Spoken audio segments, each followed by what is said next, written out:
gosh, ang hirap ng tanong ha, sa totoong buhay na. Pero I think, ako kasi hindi naman ako sa, hindi naman sa, actually nakaisip na ako, ayan. Feeling ko, gusto ko magkaroon ng isang batas na syempre dahil galing nga sa community, gusto ko magkaroon ng batas na nagbibigay pondo para makapagpaaral ng mga baklang walang pang-aral. Yes, kasi maraming mga baklang hindi nakakapag-aaral eh. Tapos, alam mo yun, syempre kapag matanda ka na tapos wala kang pinag-aralan at bakla ka pa, ang hirap ng buhay. So, you know, as a person sa community namin, gusto ko rin talaga bigyan ng onting tulong lang naman yung mga kabaklaan ng konti. Kasi marami akong friends na gusto talaga mag-aaral talaga at hindi nabigyan ng opportunity. So, yun. Sinong next? Thank you, Sana. Ako na pag-isip ba? Kaloka? Diyos ko. Ako muna, at ina-address namin ito sa pelikula. Pag public official ka o contractor o kahit sino ka pa, dapat mandatory na transparent lahat ng salapi mo. Kasi ninanakawan tayo na ninanakawan ng mga kontraktor, ng gobyerno, at hanggang ngayon wala pa rin nakukulong. Ang nakukulong lang yung mga maliliit na mga bagmen, yung mga maliliit small fish, but where are the big fish? That's why we don't have any accountability for them because there's no transparency. So absolute sunshine policy ang tawag doon sa ibang bansa.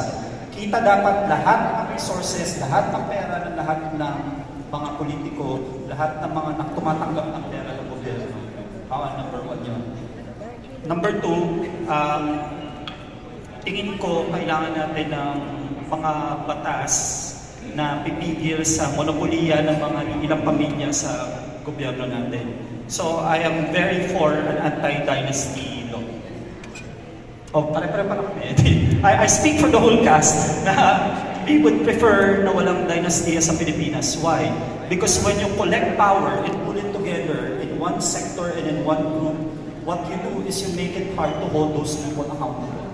So if there are people in Congress, in Senate, in local government, at hawak nila ng mga kapangyarihan, hawak nila ng kumpanya, ibig sabihin, mas mahihirapan tayo to hold them accountable. And so we support ako personally, I support an anti-dynasty law and stricter, harsher punishment sa lahat ng korap. Kailangan natin yan kasi mayaman ng Pilipinas, ninanakawan na tayo. Anybody else in the cast? Carlo? So kapag may hawak ng power na ganun katagal, na hindi nawawala sa'yo, nag-iiba yung judgment mo, nadi-disconnect kayo. So ako din, yun talaga yung unang mabibigyan ng pagkakataon. Itigil ng political dynasty. Who else? Anybody else? Therese. As Rocco muna. Go ahead, Rocco. Siguro, hindi inventong law, but ibalik ang death penalty. For what cases? For cases that are very, the heavy cases. You know, we need to get scared. I believe the system was made for the powerful to easily get away. So we need something like this.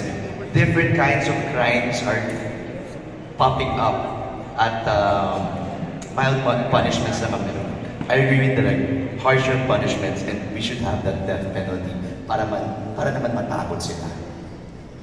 Anybody? Therese, go ahead. Wow, that was so strong. I think full on. Sorry, Therese, may request lang daw. Pag yung mga likod yung sasagot, please stand lang daw po kasi hindi nakikita. Yeah. Yes po, sir. Thank you. Go ahead, CJ.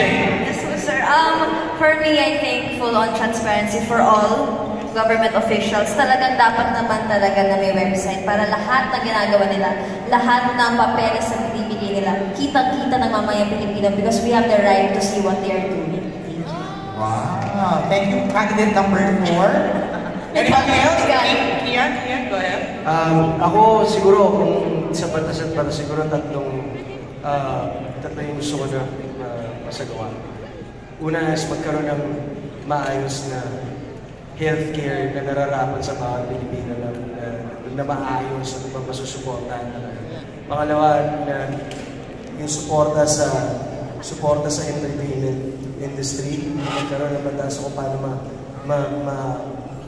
pa-prosper pa natin tulad ng ginagawa nila sa Korea o sa Hollywood o sa India o saan man na may maayos na working conditions talaga at may sapat na suporta from the government kasi hindi naman pwedeng puro private sector na yung gumagawa na especially champion natin yung Filipino culture din, diba, through entertainment.